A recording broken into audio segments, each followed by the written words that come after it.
very warm welcome to Newswatch tonight as we bring you news that made headlines today. My name is Melissa Oduor. Boniface Muredi is helping us on the sign language tonight. Newswatch begins now. The Kenya Medical Practitioners and Dentists Union KMPDU has announced that the doctor strike will kick off on Thursday following the lapse of the 7-day strike notice. The doctors say the government has not shown a willingness to address the grievances raised by doctors and has failed to honor the 2017 collective bargaining agreement. According to KMPDU Deputy Secretary General Dennis Miskela, the union has no option but to resort to the strike to pile pressure on the government for its alleged failure to address doctors' grievances. This as a cross-section of opposition legislators have called for the resignation of Health Cabinet Secretary Susan Nakhumicha for alleged failure to address the doctors' demands. Dolly Murigi begins our bulletin tonight. Health services in hospitals and public health centers will be paralyzed starting tomorrow, Thursday, the 14th of March. This is after the 7-day strike notice issued by the Doctors' Union KMPDU to the government ended without the two sides reaching an agreement despite holding meetings. Among the issues of the contention are the health insurance, the employment of 1,215 field students, and the payment of postgraduate fees. According to KMPDU Deputy Secretary Dennis Miskela, doctors have no choice but to go on strike to pressure the government for not adequately addressing their demands. Early last week, the doctors who held peaceful protests in Nairobi and in other parts of the country complained about the attack of the KMPDU Secretary General Dav Jatela, as well as the injury of some others as they staged protest to press their demands. KMPDU Secretary General Dav Jatela was categorical that the planned action shall take place on Thursday. In a statement posted on his social media page, Jatela stated that there have not been any worthwhile developments since the union announced a nationwide strike. The union has, however, warned the nation is staring at a health crisis that could lead to deaths without drastic measures being taken to address the issues of KMPDU. In support of the doctors, a group of Azimio One Kenya leaders are demanding the immediate resignation of the Health Cabinet Secretary Susan Nakhumicha following a failure to address doctor strike. Led by National Assembly Minority Leader Opiyo Wandayi, they pointed out that the Ministry of Health has neglected its work by failing to initiate the National Treasury to provide money to deal with the doctors' welfare. Dolly Murigi for Hope TV, Nairobi. Thank you, Dolly, for that report. Now, Joseph Irungu, alias Joey, has been sentenced to death after he was found guilty of the murder of businesswoman Monica Kimani. Kimani was brutally killed in her Lamuria Gardens apartment in Nairobi on the night of September 19, 2018. While delivering the verdict this afternoon, High Court Judge Grace Nzioka ruled that the horrific murder of Monica Kimani was intentional and highlighted submissions by the prosecution on the serious and grievous harm occasioned on the deceased using a weapon they described as dangerous.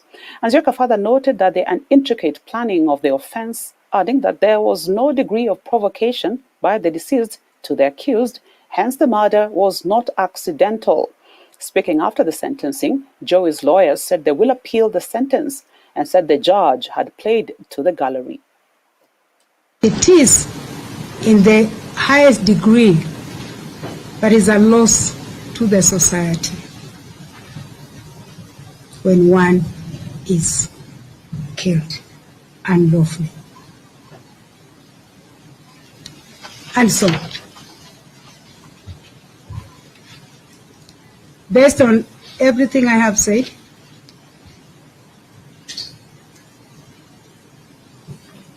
I have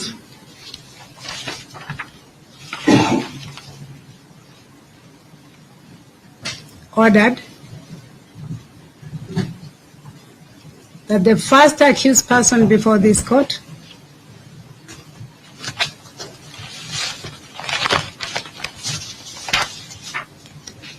being Joseph Kuria Irungu alias Joey,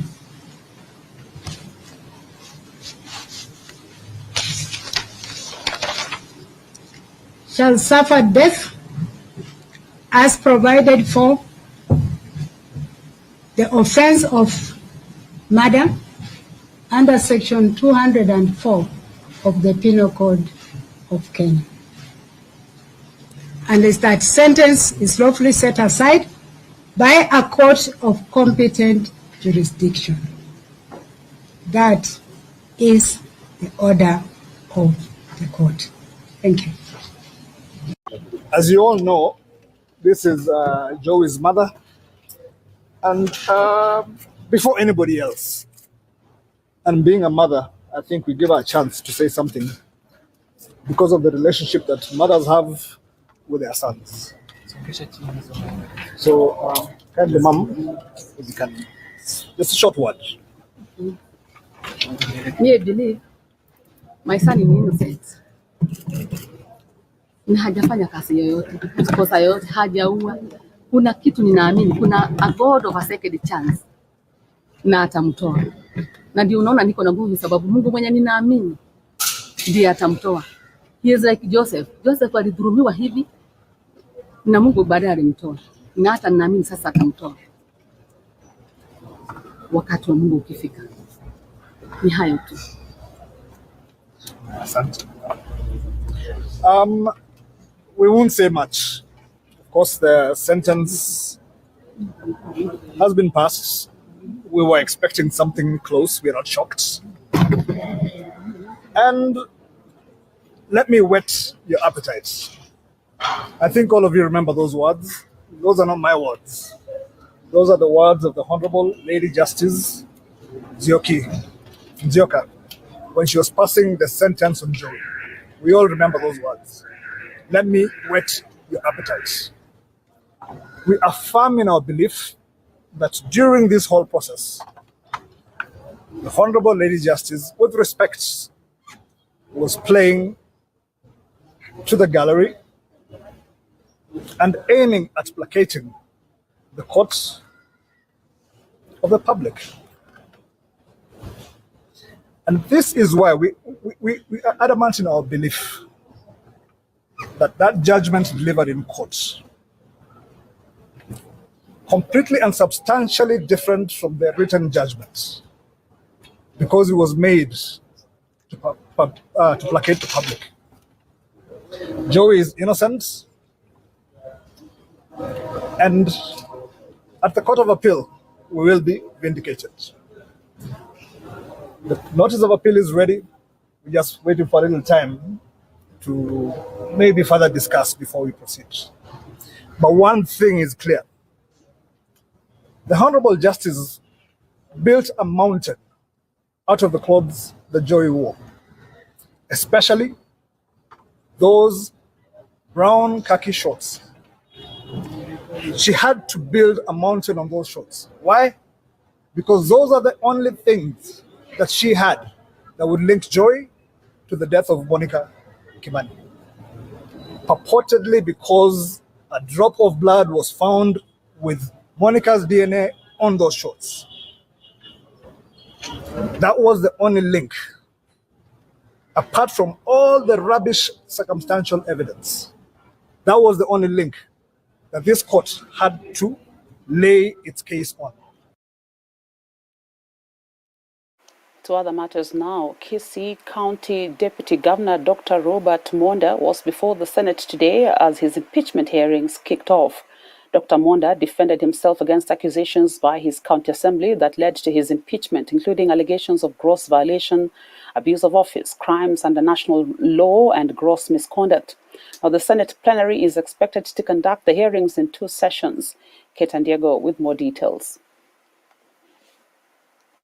Honorable Senators, welcome back to this session. Kisii Deputy Governor Robert Monda's impeachment session today was instigated by a significant bribery and corruption case. Communication from the chair. Central to the proceedings was the allegation of soliciting 800,000 shillings to secure a commercial manager's position at Gusii Water and Sanitation Company Limited, Guasco, for an individual named Dennis Mokaya. Furthermore, an attempt to bribe the company's managing director, Lucy Wachira, with 100,000 shillings was also revealed. Dennis Mosati is given the responsibility by his father to raise the 800,000 shillings.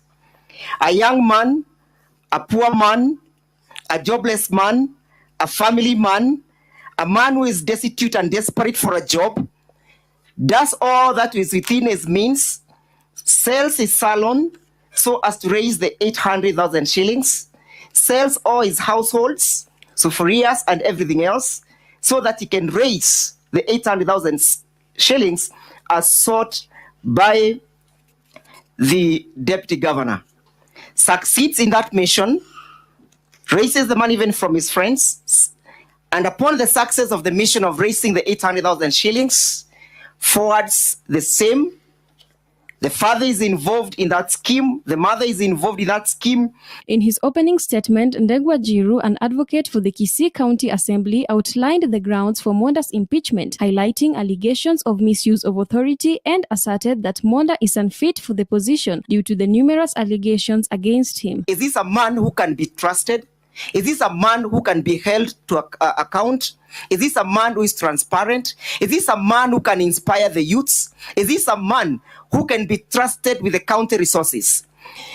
Evidence will bear us witness when we begin to tender the same, that Dennis is not the only victim. The public participation processes that were conducted on the 26th of February, we have people claiming that yes, the deputy governor is a man who is full of insatiable greed for resources, to the extent that he solicits resources as low as... Monda's defense team countered by asserting that he did not accept any bribe. Instead, they argued that the money in question was a repayment of a loan he had previously extended to Mr. Mokaya. We will invite your attention to two details on this issue. The first detail is that by 28th of May, interviews and scoring of the candidates had been done about 13 days earlier, that is on the 15th of May. So that by 28th, really, the person who had successfully contested for that office had been determined by reason of the scores done by the various members of the board. It had nothing, it could not possibly be a basis to have influenced who would be assigned this job. During the interrogation, Dennis Mokaya stated that the money sent to the deputy governor was meant to secure the job for him, emphasizing that it was not intended as a loan. The case is scheduled to resume tomorrow with the anticipation that Mokaya's parents will appear and present their perspectives on the matter. We are also appearing alongside. Reporting for Hope TV Newswatch, my name is Kate Andiego. Equally present is Miss. Kenyans with children born with disabilities are being encouraged not to hide them, but rather enroll them in institutions that can assist in their rehabilitation. Professor Julia Ojambo, a trustee of the National Fund for the Disabled of Kenya, has expressed disappointment at the continued practice of concealing children with disabilities indoors instead of allowing them to receive the necessary support and integration into society. Ojambo, who was speaking in Ugenya, Siaya County, has thus urged parents and guardians of children with disabilities to reach out to relevant bodies to be accorded with the help they need. Grosahati reports.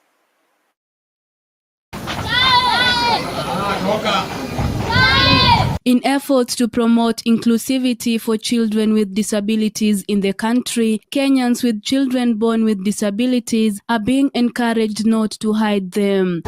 Professor Julia Ojambo, a trustee of the National Fund for the Disabled of Kenya NFDK, who was speaking at St. Sylvester Anyiko Special School for the Early Challenged, said parents should instead enroll their disabled children in institutions that can assist in their rehabilitation.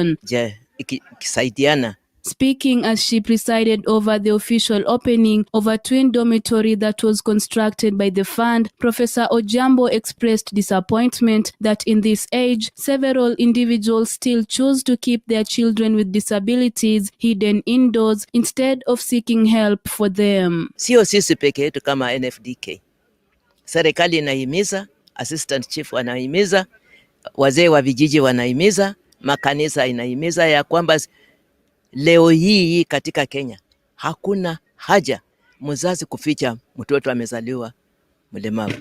Hakuna haja jamii kuficha mlemavu mahali popote, kwa kuwa hawawezi mpaka wanahitaji kusaidiwa.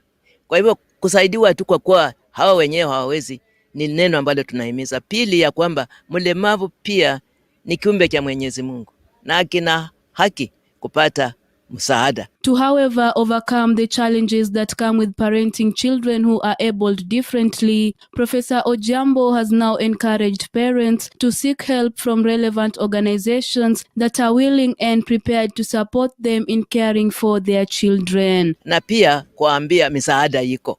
Sio ya NFDK peke yake, serikali iko na wadhamini wengine wako pia wanatoa misaada. On her part, the head teacher of the school, Lillian Luther, acknowledged the positive impact of support from organizations and other well-wishers, noting that this support has allowed the school to admit more students with disabilities thanks to the newly launched dormitory. We've gone through. Luther has, however, appealed for additional support from well-wishers to provide the school with access to water, adding that currently the pupils are compelled to fetch water from boreholes outside their institution. Harvest water because we usually go to the borehole, and putting in mind the nature of our learners to go to the borehole and draw water from the borehole is sometimes so challenging unless you have caretakers to take them. Then it's so difficult for them to go alone and draw water for their use. So we are appealing to, again, our well-wishers to assist us with either drilling water for us in the school or supplying water tanks for us. It will really assist us. Reporting for Hope TV Newswatch, I'm Grace Ahati. And representatives from the Nubian Rights Forum under the leadership of the CEO Shafi Alusa have issued a threat to sue Interior Cabinet Secretary Kithure Kindiki over recent changes in the process of acquiring official documents. Speaking at a press conference in Kibra, Shafi revealed that these changes have resulted in increased prices, particularly affecting Nubians. The new regulations, including the transition to the Maisha number, the digital ID system, they say, are extremely expensive and inaccessible to marginalized communities. Despite assurances that digital identity would remain optional, the government's decision to cease printing second-generation national identity card compels all Kenyans seeking IDs to enroll in Maisha number. Now, this unilateral action threatens to worsen existing inequities, particularly for marginalized communities. Kwa ile fundamental right ya Wakenya wote 300, Mnubi ni mmoja wao. Lakini masikitiko ni kwamba kwa masuala ya vetting atina kuverify cheti cha kuzaliwa ya mtoto wa Kinubi, Kithure Kindiki ameongeza 500 juu. Mimi namuuliza Kithure Kindiki, kwani Mnubi halipi ushuru? Mnubi analipa ushuru, na ni kinyume na sheria kumtoza mtoto wa Kinubi shilingi 300 ya kitambulisho na tena kumtoza 500 ya kwenda kufanya verification kwa kitambulisho, kwa cheti chake cha kuzaliwa. Na cha pili, ni kinyume na sheria kumtoa mtoto wa Kinubi shilingi 50 ati ya kulipa wazee wa vetting. Kama vetting serikali ndio inataka kuvetu Mnubi, kwa nini tena serikali inachaji Mnubi? Let's take a fast short break here on Hope TV Newswatch. We'll be back with more news items shortly. Don't go too far.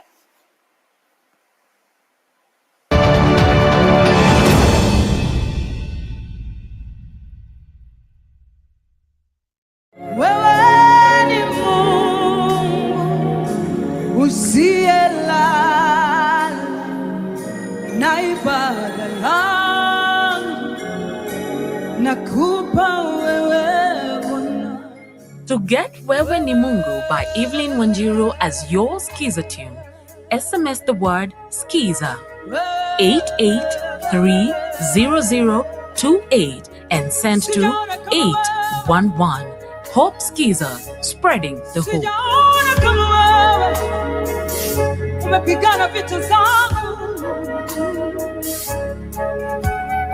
Nakupa ibada ya moyo wangu usiku wa leo.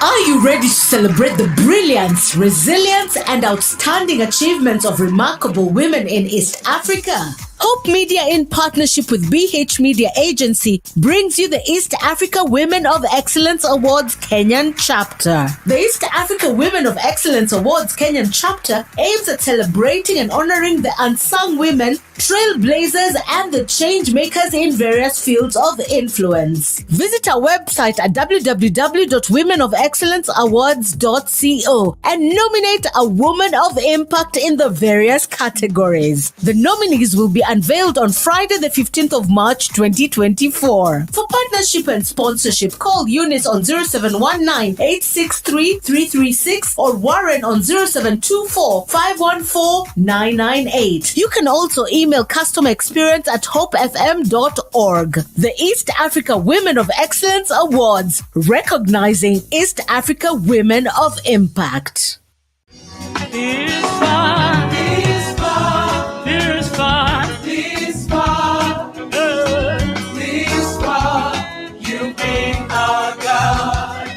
To get Ebenezer by Jane Allaire as your Skiza tune, SMS the word Skiza 88300023 and send to 811. Hope Skiza, spreading the hope. Ebenezer, you bring our God. Ebenezer,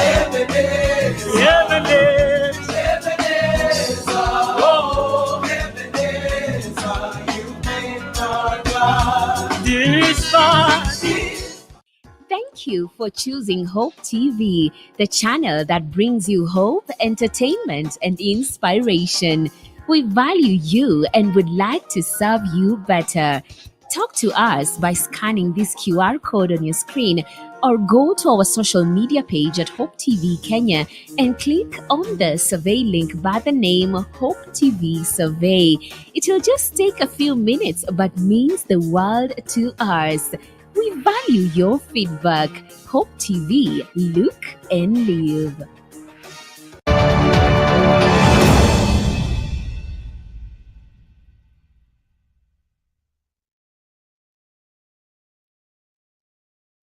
Welcome back. Now, the cabinet has endorsed measures that the government has taken in the fight against illegal brew and narcotic drugs. The measures announced by the Interior Ministry include a 21-day suspension of all the 52 licenses and permits issued to manufacturers and distillers of second-generation alcohol, revocation of all bar licenses issued by counties against the law, and an audit of conflict of interest within the ranks of enforcement agencies. Other measures are nationwide crackdowns on the sale, transportation, distribution, and consumption of illicit brews and narcotic drugs. The Cabinet resolved that any public official who resists these measures against the fight against illicit brews and drugs will be violating Chapter 6 of the Constitution and the laws on conflict of interest. The Cabinet was informed that since the Interior Ministry started implementing these measures, 2,339 non-compliant premises, 359 pharmacies and chemists, and 452 agrovets have been closed. 5,835 raids on illicit and narcotic premises have also been conducted.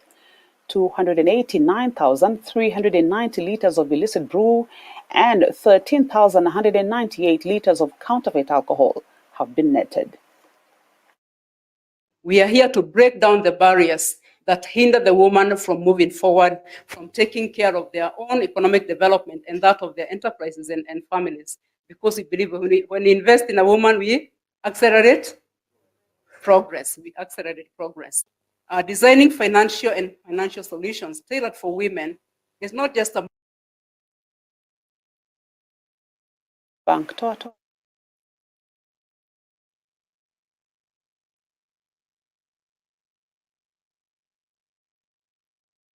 Apologize for that mix-up of video clips. Now, to other stories now. The spouse of the Deputy President, Pastor Dorcas Rigathi, has emphasized that she will not relent on her war against alcoholism, drugs, and substance abuse among the youth across the country. Speaking at a clergy sensitization forum in Rumuruti, Laikipia County, Pastor Dorcas said nothing will stop her in her quest to save the boy child who has been hooked on alcoholism. Pastor Dorcas shared the agenda of her office with the clergy, urging them to support in her quest to dignify the lives of the vulnerable population. Governor Joshua Irungu pledged to continue supporting the programs of Pastor Dorcas in the county. On his part, Laikipia Senator John Kinyua thanked Pastor Dorcas for identifying Laikipia as the place to establish a facility that will be used to rehabilitate, skill and train young people who are on the journey to reform. Pastor Dorcas is on a 5-day working tour of Laikipia County where she is expected to address various vulnerable groups. This is the message we are sending. We have no problem with their business, but the business that kills people, that is not business. It is murder. And anyone who murders people, what does the law say? They should be behind bars. And the church must start to speak. Jesus did not leave a cowardly church. But kama mtu anafanya biashara ambaye inaua watoto wetu, we are saying no. Our children are not going to die anymore. And we are standing on this exalted altar. And I'm saying no. No to the death of our children. Our male child must live to testify of God's goodness in the land of the living. Still on the crackdown on illicit brews, Bungoma Police Commander Francis Kohli has strongly criticized the board charged with licensing alcoholic businesses, stating that the licenses are a hindrance to the war against drugs and illicit brews in the country. Speaking after conducting a crackdown of the establishments selling illicit alcohol in the county, Kohli said the government will take action against those issuing the licenses to the bars, especially those located near schools. And I'm happy to report that there is good progress, efforts that have been put by our enforcement officers, right from Ngao National Police Service. We've done some progress in terms of arrest of those involved in drugs and also illicit brew operations on those unlicensed bars, and also the chemists, the pharmacies within the county. And what I'm saying is the operations will go on. We are not going to stop until when people will learn to follow the procedures that have been laid down in terms of operations of those pharmacies, chemists, operation of bars, and even those ones who, and the veterinary, those agrovets that are in operation within the county. And learners and teachers at the Chapsaita Secondary School in Uasin Gishu County are set to benefit from a 68 million shilling facelift by M-Pesa Foundation Citizens of the Future program, which seeks to expand education opportunities in all the 47 counties. The foundation will construct and equip science, home science, and computer laboratories, a new library, and a 100-bed girls' dormitory, and furnish an administration block to support 20 teachers at the school. 3 million learners are expected to benefit from the M-Pesa Foundation initiatives in the next 3 years, including a scholarship program for senior school students and a comprehensive Tibet program that will contribute to improving employability among the youth. Senate Speaker Emerson Kingi lauded the M-Pesa Foundation's initiative that are aimed at upscaling the education sector in the country. Na mimi nataka nipeane kongole kwa dhati, shukran kubwa kwa Safaricom Foundation kwa ile kazi wanafanya kujali maslahi ya mwananchi wa kawaida. Mimi nilipokuwa gavana wa Kilifi, wale ambao hawajui kwamba mimi nilikuwa gavana wa jimbo la Kilifi kwa miaka 10. Na wakati mimi nikihudumu kama gavana wa Kilifi, hawa watu wa Safaricom Foundation walinishika mkono kama gavana. Na tumefanya miradi mingi sana na Safaricom Foundation. Ule mradi mkubwa ambao tulifanya tukishikana mikono na Safaricom Foundation ni hospitali ya watoto wachanga pale Kilifi. Leo hii ukifika Kilifi, katika hospitali kubwa ya Kilifi utapata jengo kubwa ambalo linahudumia watoto wachanga wa Kilifi. Hiyo yote ilifanyika kwa sababu ya Safaricom Foundation.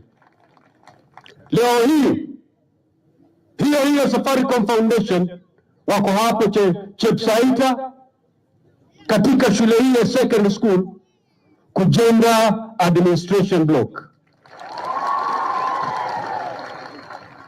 Tunawaenzi na tunaombea Mwenyezi Mungu kwamba pahala ile pesa iliyotoka Mwenyezi Mungu airegeshe ili wafanye makubwa zaidi. Some regional news now. Rwandan President Paul Kagame has endorsed opposition leader Raila Odinga's quest for the African Union Commission chairmanship position. Kagame cited Raila's leadership skills and deep understanding of the continent, saying they are the added weight to his bid to replace Musa Faki Mahamat. Raila had already secured the backing of other East African presidents, including Yoweri Museveni of Uganda, Samia Suluhu of Tanzania, Felix Tshisekedi of Congo, Salva Kiir of South Sudan to run for the position. Kagame, who chaired the AU Commission, said he respects Raila, having worked with him as he chaired the Commission of Infrastructure and knows his struggles.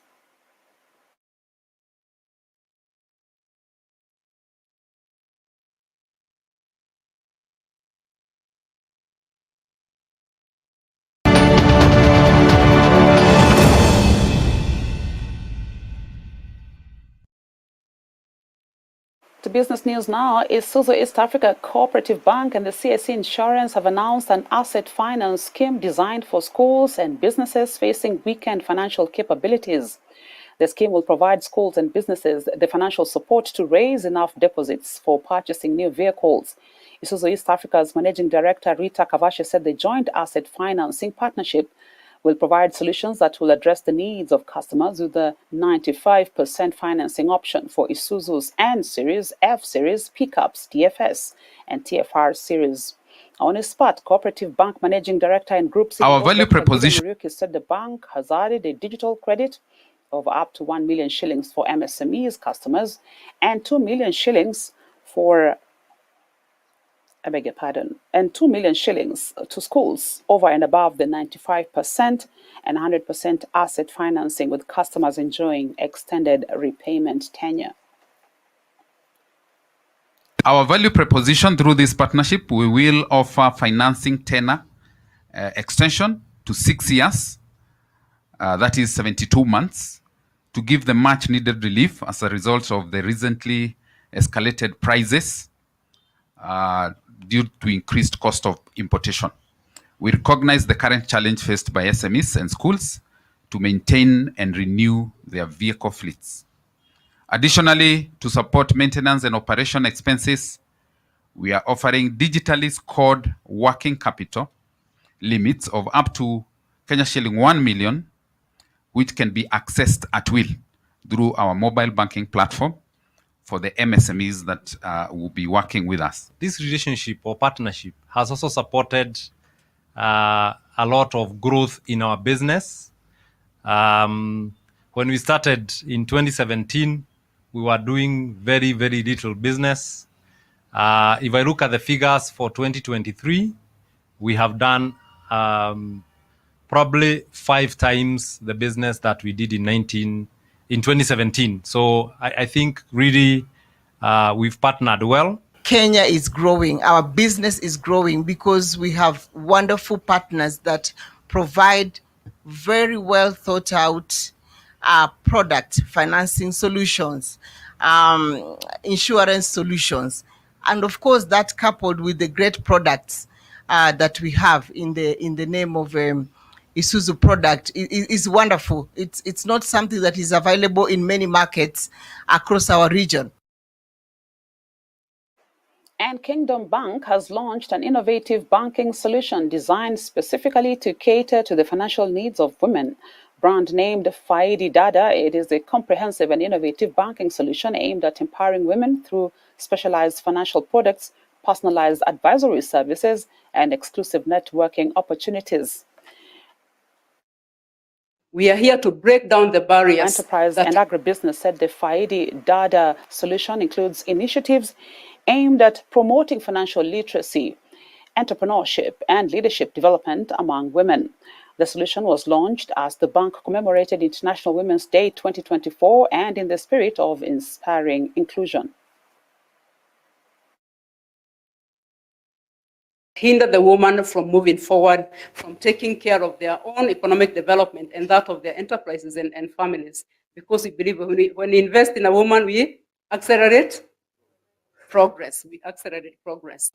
Designing financial solutions tailored for women is not just a moral imperative, it is a strategic investment in our collective future.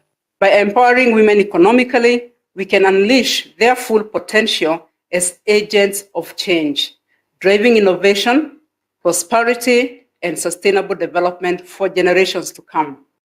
As we move forward, let us commit ourselves to building a more inclusive, equitable, and resilient world where every woman has the opportunity to thrive and contribute to the betterment of society. What stands out for this product or solution that we have currently launched is, one, we are saying we want to bank the women so that we offer them security, have well-negotiated health insurance covers that touch on the women customer. We have an account that is attached to the package, and the account is an interest-earning transactional account that is bundled or coupled together with collection solutions, online banking, and mobile banking.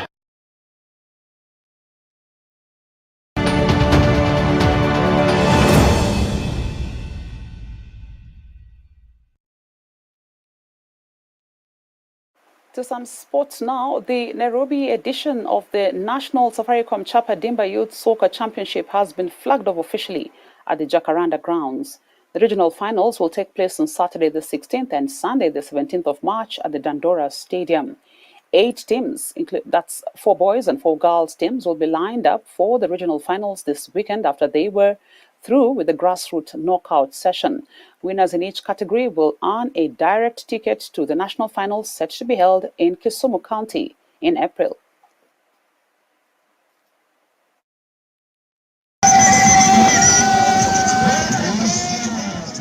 Today we have the launch at Jacaranda.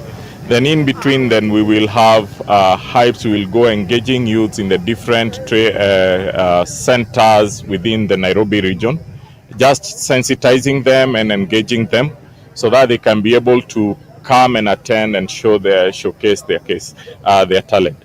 We have about 8 teams that will be playing on Saturday, and then we'll culminate in the finals on Sunday, where we will get the winner. The winner will get about 250,000 shillings, and the runners-up will get about 150,000 shillings. Then we will have prizes of about 30,000 shillings for the best players, could be best goalkeeper, boys top scorers. And that's how we end Newswatch tonight. Thank you for keeping me company throughout this newscast. I have been your anchor, Melissa Oduor, together with Boniface Moredi on the sign language. Have a good night.